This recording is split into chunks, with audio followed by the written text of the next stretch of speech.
The following is a Hoop Ball presentation.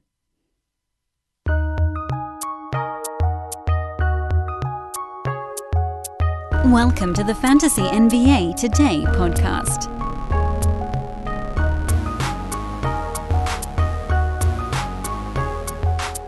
Good Tuesday, everybody. Welcome to Fantasy NBA Today, a Hoop Ball presentation. Just getting rolling here on this June 16th. I think it's, at this point, sort of relaxing and maybe even a little bit cathartic to do a countdown towards the NBA season. We are at 6 weeks and 2 days until the NBA season comes back. It seems like, and I know that Woj was on TV yesterday talking about how Kyrie Irving represents more people than originally thought. I still think that ultimately the season does get going. There's a possibility that things get moved around. Maybe the timing gets shifted, but I think we're going to get NBA. I think there's too much on the line, and I think that there are so many ways that folks can utilize the NBA for the forces of good that they will. What you might see, before we dive into some fantasy stuff again today, what you might see is that some guys just decide not to go, and that's okay. For whatever reason. For whatever reason, they decide they don't want to go. Honestly, I don't know how I would feel if I was in those shoes. But if I had $100 million in my bank account, I wouldn't go. I wouldn't go. I mean, you can be a complete novice investor with $100 million, and you can probably still make $2 million a year just by having $100 million. It's kind of amazing how money begets money. That's if you're doing basically nothing. Putting it into like a mutual fund or a certificate of deposit or something like that. You're going to get 2 to 4% probably from just doing nothing. So if I had $100 million, I ain't going. I'm not going to risk my life. On top of everything else, if I had $100 million and there was a massive movement occurring that would change the complexion of the future for my people, I definitely wouldn't go. So I get it. I totally get it. But there are a lot of folks out there, first, second-year guys maybe, that are playing for a bigger contract, guys that have been scraping along. Maybe somebody ran into financial troubles along the way, that the collective bargain agreement is a really big deal for them. And that's also the thing is, there's so many reasonable things that are coming out, reasons to go, reasons not to go, that I think you probably just see most guys go and some guys don't. And that's fine. If Kyrie Irving doesn't go and he wants to focus on other stuff, that actually doesn't change anything at all. He wasn't playing. If Dwight Howard doesn't go, Lakers probably sign a different backup big man. The NBA will go on, and hopefully this social movement will go on. But I think there's a way to tie it all together. Like I said yesterday, I think that's probably what happens. But we're not going to get too deep into that today. I already mentioned on yesterday's show what I thought would happen. I will continue to refrain from expressing an opinion on what I think should happen, because ultimately I don't think it matters what I think should happen.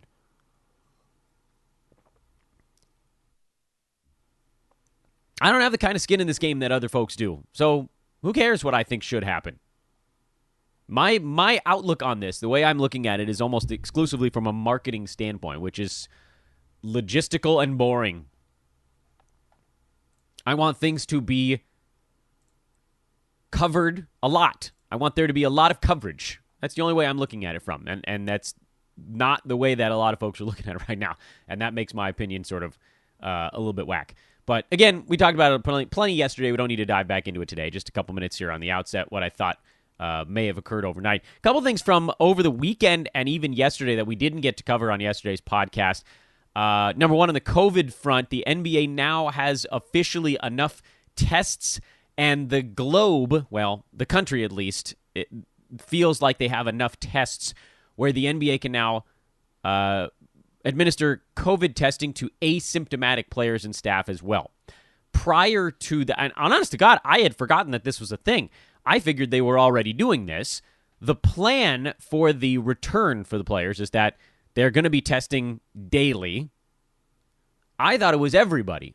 Apparently, it wasn't everybody until yesterday. So they're now capable of testing asymptomatic players and staff. This is a really big deal because all indications to this point have been that asymptomatic or pre-symptomatic or possibly both are contagious. At least one, maybe both. That was what worried me the most. If somebody woke up with 102 fever, it's pretty easy for them to say, guys probably shouldn't come into the office today. But it's the folks that feel fine but are carrying the virus, or the folks that are going to get sick tomorrow or feel sick tomorrow that are already incubating, those folks are spreading the crap out of this thing. So if the NBA can test asymptomatic players, keep them home before symptoms show, before they become wildly contagious, that's a really big deal for limiting outbreaks. Because there's almost definitely going to be a case. Somehow, some way. It'll float its way in, whether it's going to be on the name tag of a Disney what do they call them? Cast member.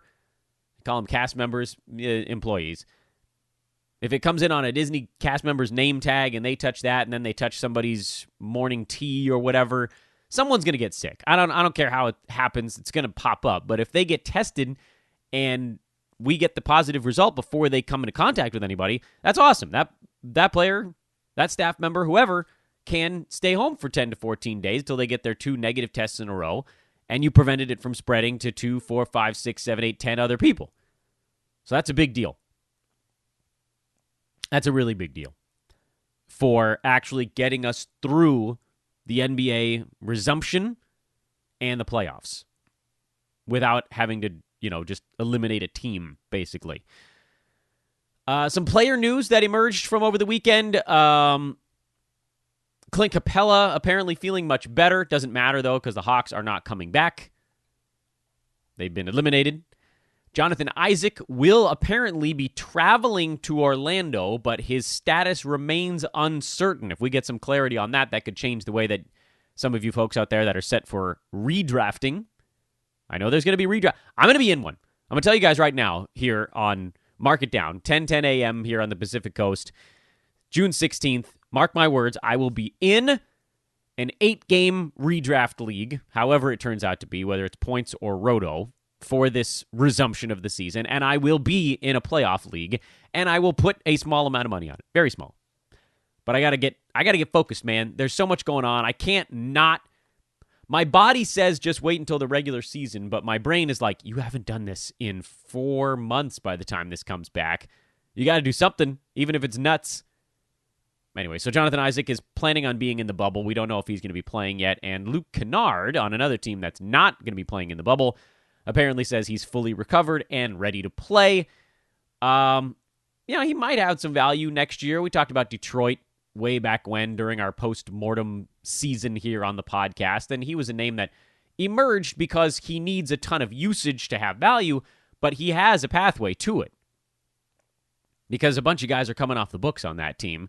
Question really comes down to how much usage does Blake Griffin have when he comes back next year? That could push Kennard out of the way, and does Derrick Rose last an entire season? So no game-changing stuff, really, from the player news standpoint. If we get more on Jonathan Isaac, that could be a pretty good-sized game-changer.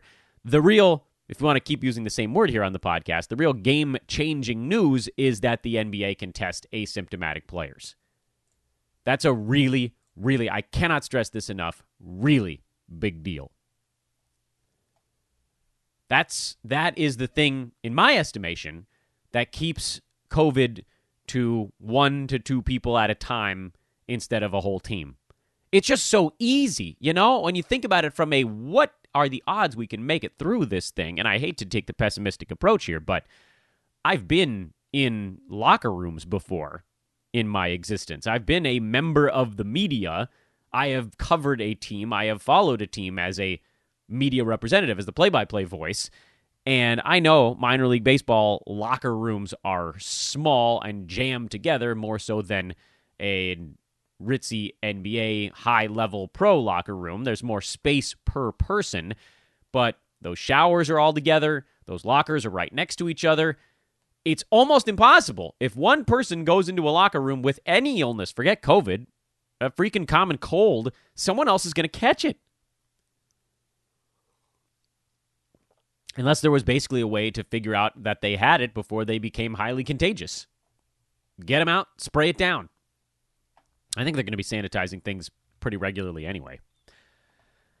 All right, so that's your news from over the weekend that we didn't get to cover on yesterday's show because we did spend, and I'm glad I did. I know it was sort of a weird episode yesterday. We did get into the Yahoo rankings towards the end of the podcast, but spent, I would say, most of the show talking about Kyrie Irving and this kind of struggle for what's going to happen and who's coming back. To me, that's a show that needed to get done. Even if it wasn't our normal way of going about things, it wasn't just hardcore fantasy. It was important. But today, we dive back into the Yahoo breakdown. How did they do? And I want to get through the rest of the top 100 so we can move on to something else tomorrow, because so far, I think we've learned some pretty valuable lessons. Number one, Yahoo's getting better. They're getting better. The trend line is positive at almost every juncture, especially if you pull out the guys that were big misses on all different seasons. The non-outliers, how much are we missing the sort of average run-of-the-mill pick by, it's getting better. But let's just go through some names relatively fast here. We finished at pick 50 yesterday, but I don't think that I even gave you all the names mixed in there. So what we'll do today is we're just going to move our way through groups of 10,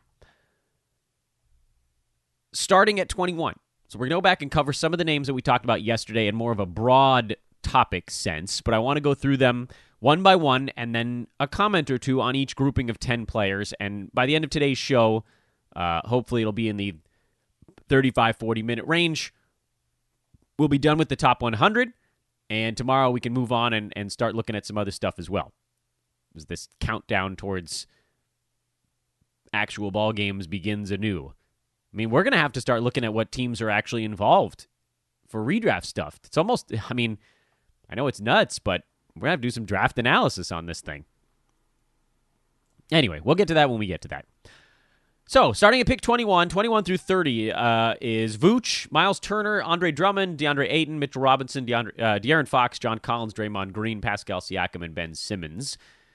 And the misses, this is not ADP, remember, going by Yahoo preseason rank, which does certainly influence the ADP, but it is not the final word on average draft position. This just has a pretty strong pull on it. Miss size on each of those 10 players in order. On Vooch, he beat his mark by 4. Miles Turner, 34 slots behind. Drummond, pretty much a hit, we'll call it. If something's close, we're just going to call it a hit. DeAndre Ayton was a hit. Mitchell Robinson, 22 slots behind. De'Aaron Fox, 58 down. John Collins, 20 up.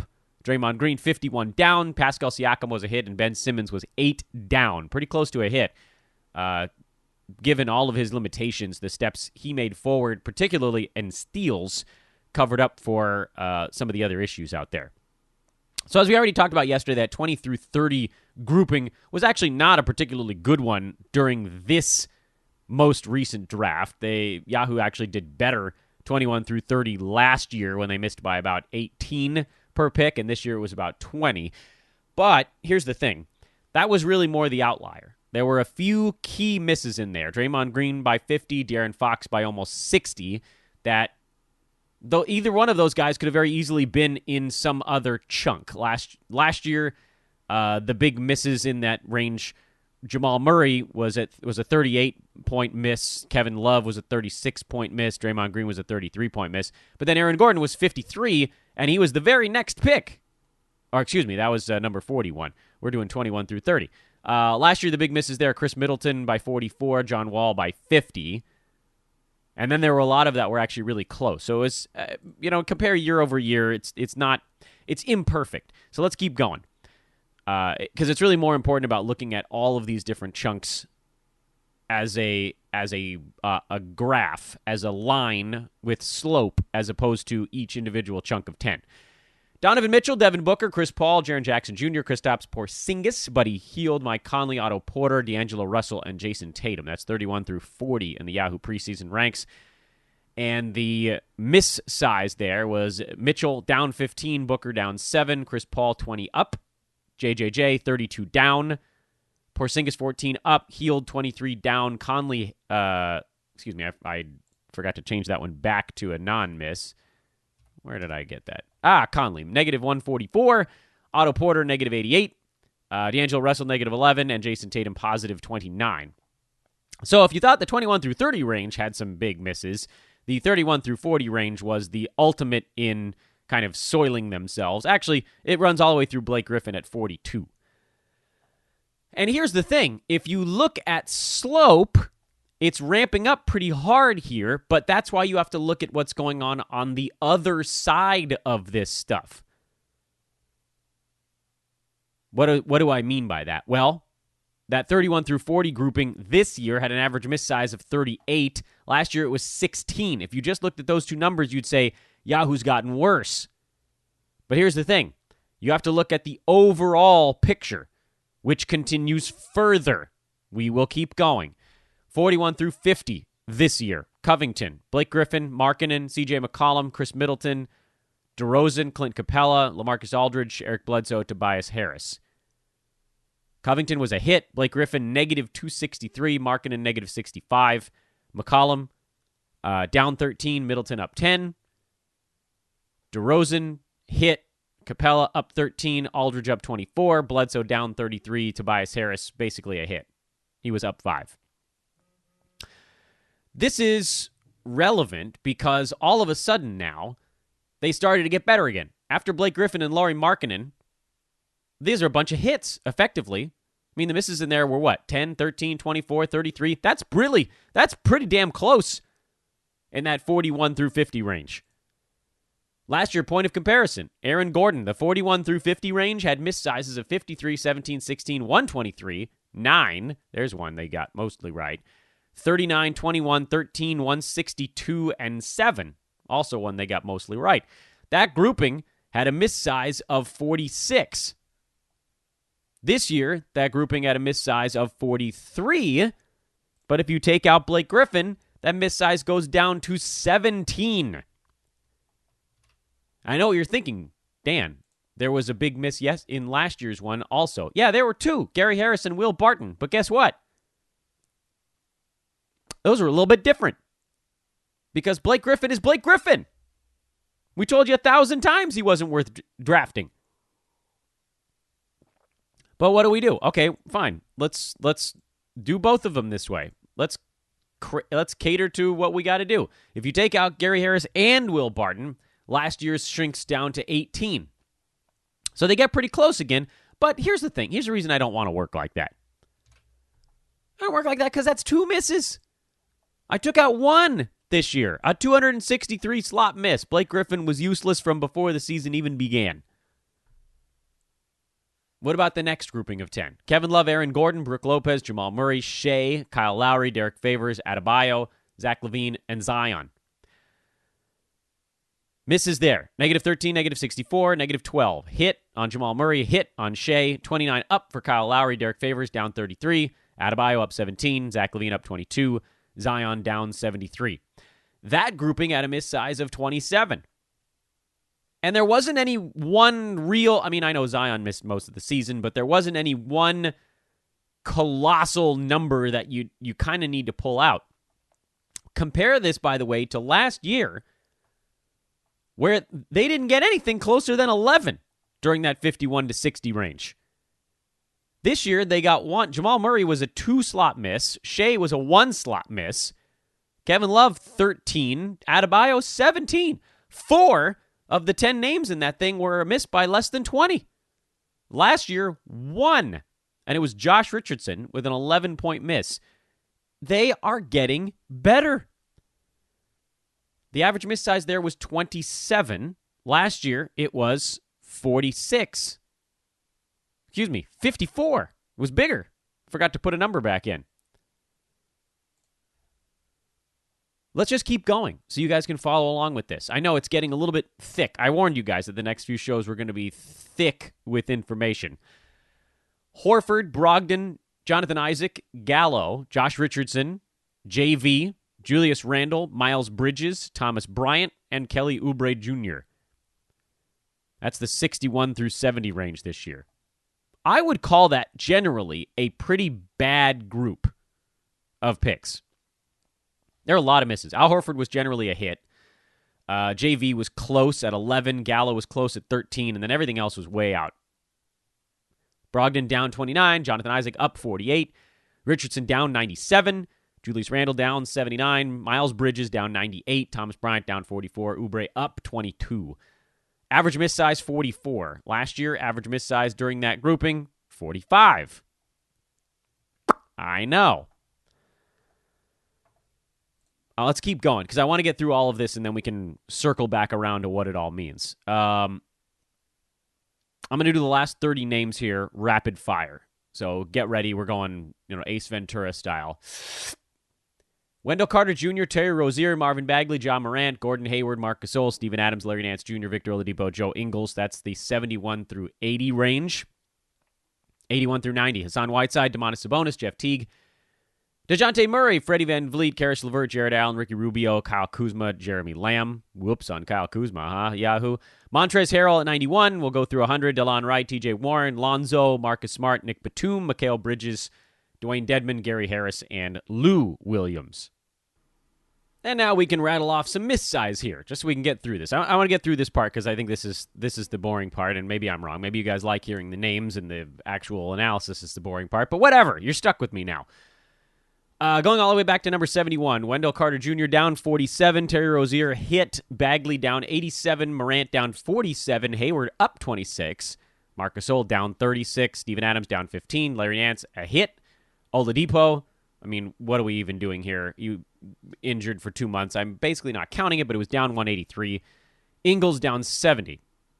Hassan Whiteside up 73, best pick in fantasy. Domantas Sabonis 39 up, Teague 103 down. DeJounte Murray up 14. Freddie Van Vliet up 62. Karis LeVert down 83. Jared Allen, basically a hit, down 7. Rubio up 30. Kyle Kuzma down 185. Jeremy Lamb hit, up 1. Montrez down 13. DeLon Wright down 44. TJ Warren up 31. Lonzo Ball up 23. Marcus Smart up 35. Nick Batum down 143. I don't know what the hell he was doing inside the top 100. Mikal Bridges up 20. Dwayne Dedmon down 156, Gary Harris down 40, and Lou Williams down 53. The last 10, the groupings now, 71 through 80 was an average miss size of 51, 81 through 90, average miss size of 60, and 91 through 100, average miss size of 56. Last year, in those same groups, the average miss size 71 through 80 was 30, 81 through 90 was 44, and 91 through 100 was 74. What this all tells us is that last year, again, you can start to look back at where things sort of diverged more consistently as opposed to just a few key misses right around 50. Even if you pull Gary Harris and Will Barton out, once you got past 50 last year, everything went off the rails. So we can actually do this math for you. It was a miss size of 18 at number 50, and by the end, I should say the last 10 miss size was 18.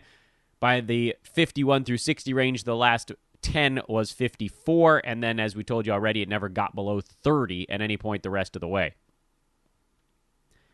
But let's put all the numbers back into our sheet because, we want to make sure we're actually getting the right numbers. This year, at the end of the top 50, it was 43, but that was all Blake Griffin. We told you if you take that out, it goes down to 16. At the end of the top 60, it was still only 27, but by the end of the top 70, and in fact, it really took in when Miles Bridges' numbers and Josh Richardson got into the mix, it started ramping up hard. Josh Richardson at 65, you could argue, is when things took a pretty significant and notable turn for the worse. It went up to 36 when Josh Richardson, this is again, running tally of the last 10 miss size, and from that point on, the only time it got below 36 was briefly when they nailed Larry Nance, because both he and Terry Rozier were in that same 10-pick chunk, and 2 hits sort of, it was kind of the outlier in the other direction now. You know how we got rid of Blake Griffin for being an outlier down? Well, we should almost get rid of Rozier and Nance for being an outlier on a hit. So last year, again, just to reiterate, after the top 50, they fell apart. This year, after the top 65, Yahoo's ranks fell apart, which all goes into the same, you guys see what I did here? The same theme, the same topic sentence we're writing our essay from yesterday's show. Yahoo is getting better. Well, we mentioned briefly at the end of yesterday's show, and what I want to be the main focus the rest of today's show is, well, if Yahoo's getting better, what does that mean for us? Well, a couple of things. First, and this is a point I made on yesterday's show, but I feel it actually bears repeating. First, if Yahoo is getting better, that means everyone playing on Yahoo is getting better. There are those of us who can make our own list and never look at the Yahoo window. You're drafting blind. I know Brew does it that way. I don't. I don't draft blind because I like to see what other people are looking at. I think it's important to know what your competition is picking from because almost undoubtedly, unless you're in this, the $10,000 leagues, you're going to have at least a handful of people, and I would say generally the majority of people in your leagues are going to be using some sort of rankings that they have themselves, but also the window, the draft window. Because the rankings that we all make are going to parallel the draft window in some way, and as names come off the board, you have to look to see who's left.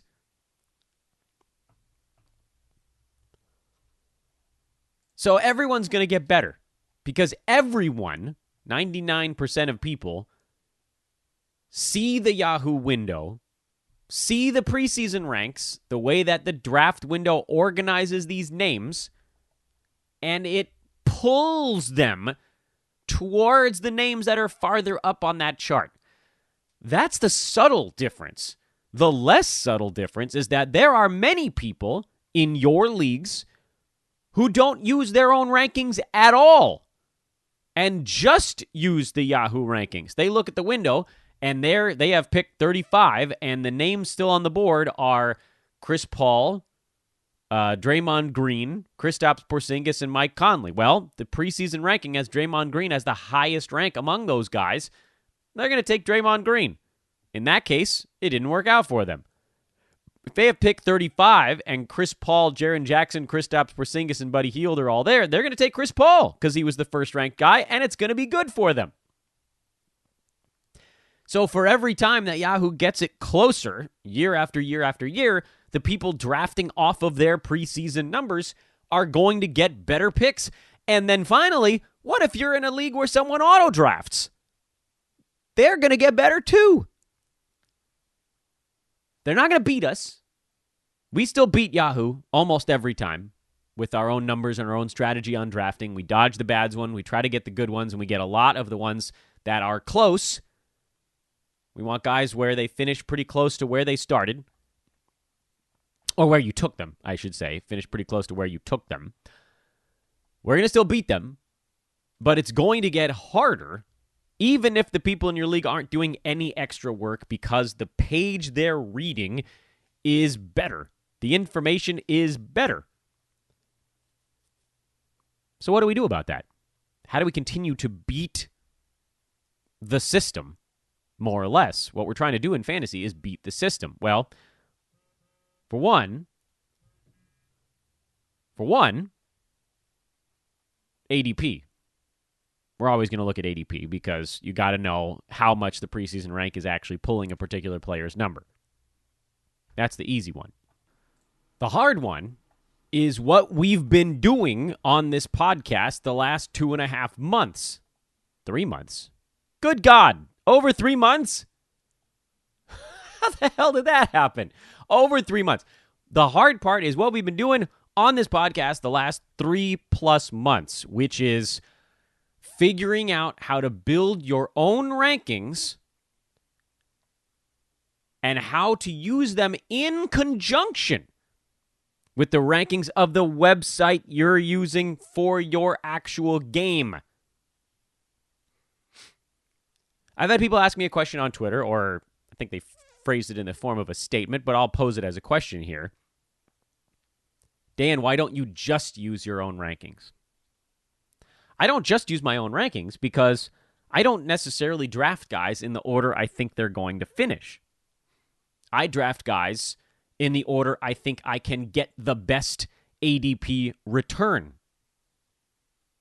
Let me use an example from this year. And, it's not going to be one that'll ever come up, but this is just a hypothetical. Let's say that I had a pick on the turn in the first round. Nope, that's a bad example because I have 2 picks back-to-back right there.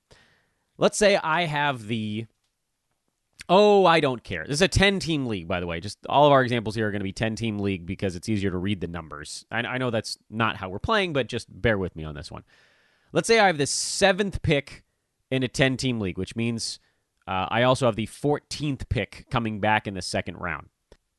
Also, looking ahead, and because we're doing it in 10s, this makes it a lot easier. I would also have the 27th pick and the 34th pick in this hypothetical scenario. So let's ignore the very top end because Yahoo tends to get everything pretty close to right through the first round and a half, or 2 rounds as we saw this year. And let's move towards my 3rd and 4th round picks in this hypothetical scenario. Pick 27 and pick 34 are the next 2 ones I have coming up. It gets to me at pick 27, and some names are still on the board. Some of the names that are still on the board that I am eyeballing at this point are Jason Tatum, Chris Paul, Kristaps Porzingis. This is, again, let's assume we already kind of know what's been going on. And let's say DeAndre Ayton somehow made it to 27 in this particular draft. So DeAndre Ayton, Chris Paul, Kristaps Porzingis, Jason Tatum, all 4 of those guys are on the board right now. Let's say that I got every ranking right. Okay, in this hypothetical scenario, I know exactly how these players are going to finish the season. What I don't know is how other teams are going to draft them. So let's say in this hypothetical example, I already know at pick 27, the best player that I should take there, the one who's going to finish the highest, is Jason Tatum. He ended the season at number 11. Chris Paul at 13, DeAndre Ayton, Porzingis at 21, Ayton at 22. So if I were to draft them in the order that they finished the year, it would have been Tatum, Paul, Porzingis, Ayton.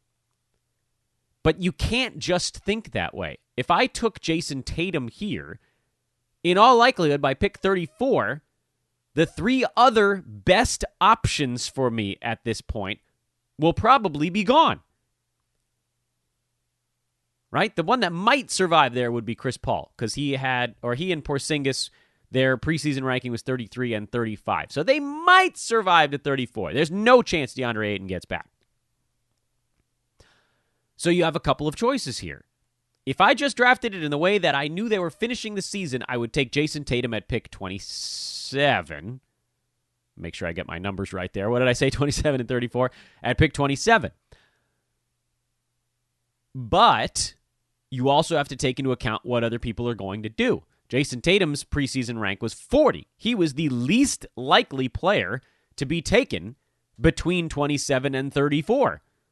So even though I know he's going to finish as the best ranked player of those 4 guys I just listed off, he's also the least likely to be taken before my next pick. He's the most likely to still be there at 34.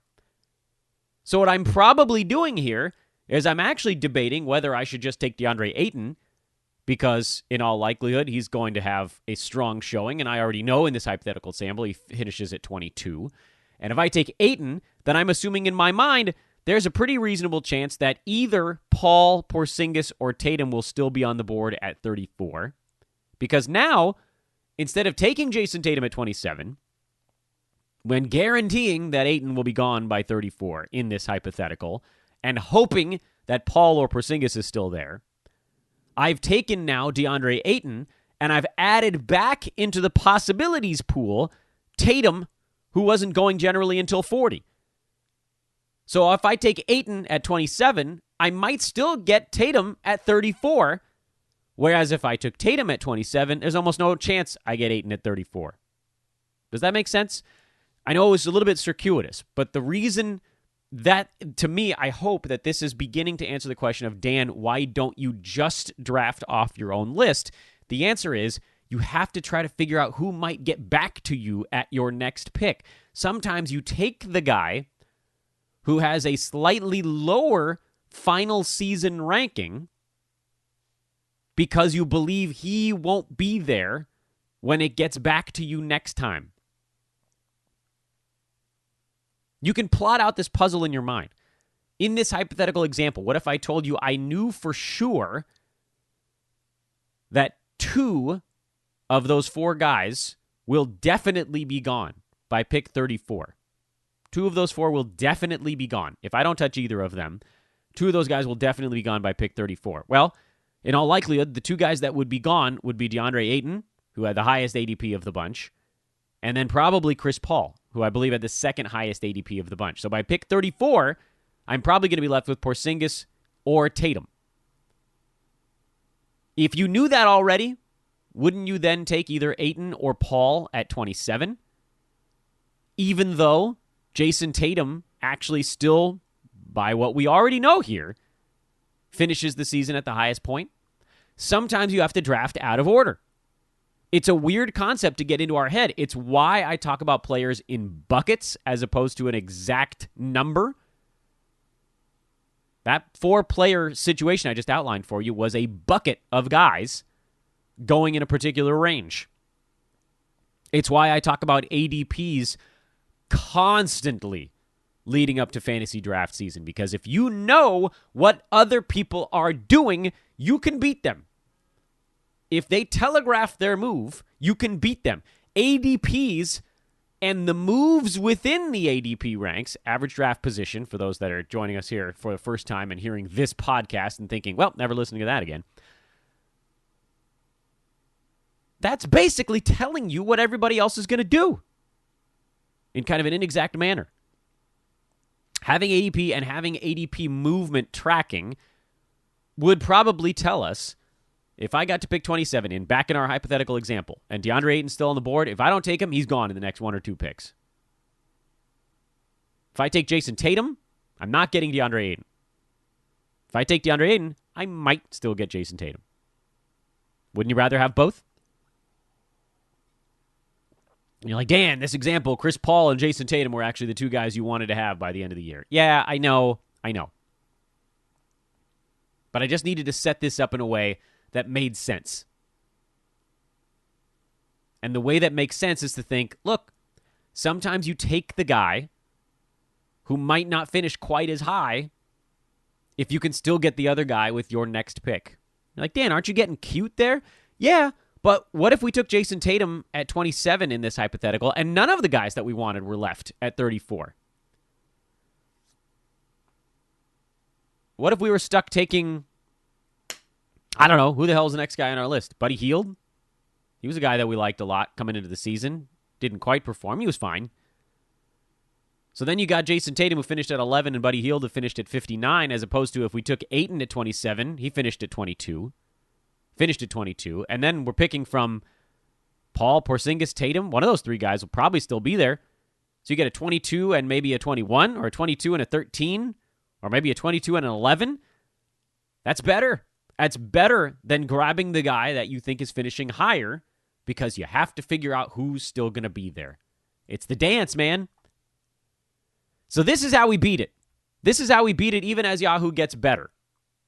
You use the data in front of you to figure out when to move away from the page and how to combine our own numbers with what is there on the page that you're staring at.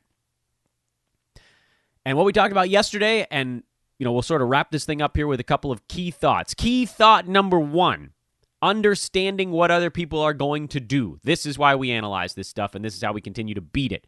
Because if we know what other people are going to do, we can use our own information to beat it. Key point number 2, Yahoo's getting better. They were good for legitimately the top 64 picks this year. They were pretty damn close. Not all of them, but if you dodge the really bad ones, you didn't have to go too far off script in that range. That's a lot better than seasons past because they were really only good through the top 50 last year. Key point number 3. Even though Yahoo's getting better, there is still a distinct drop-off And we still need to get more aggressive. Honest to God, I'm looking back at last year's results and thinking, how in the world did I decide that at pick 70 is where we could start No Man's Land? Looking back at last year, No Man's Land very clearly started at 51. They just weren't close outside of the top 50 last year. We should have started going nuts way sooner.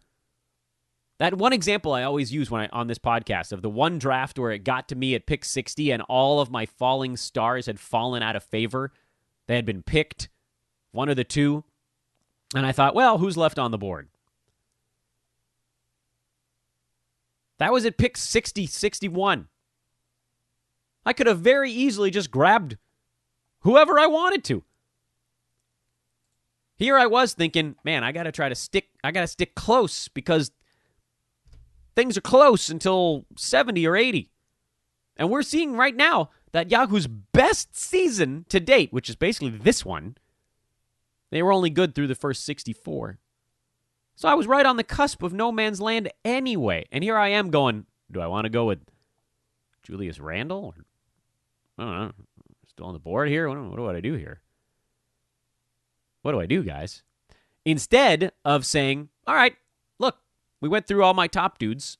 Who's the interesting guys now? Let's get interesting. Let's look at Oubre.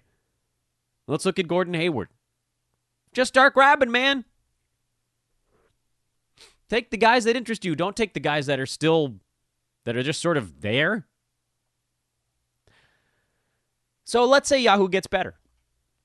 Maybe they're good through the top 70 next year. All that would do is move No Man's Land back 5 slots from basically 60 in hyper-competitive leagues to 65 in competitive leagues.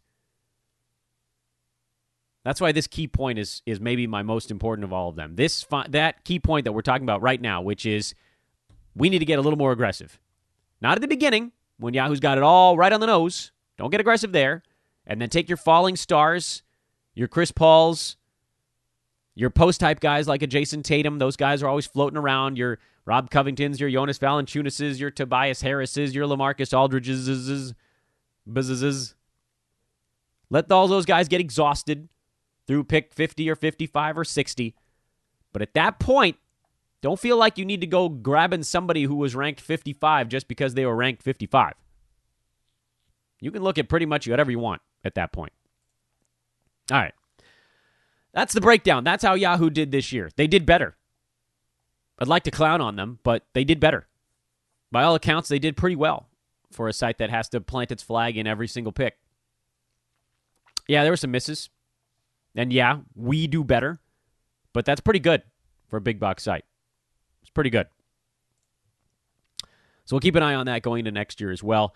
Starting up tomorrow, new stuff to cover. How about that? It's time to start looking towards the future.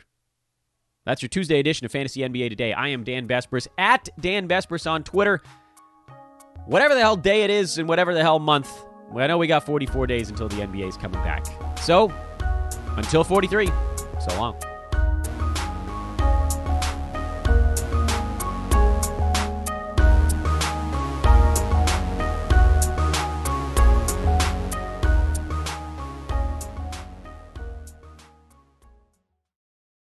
This has been a Hoop Ball presentation.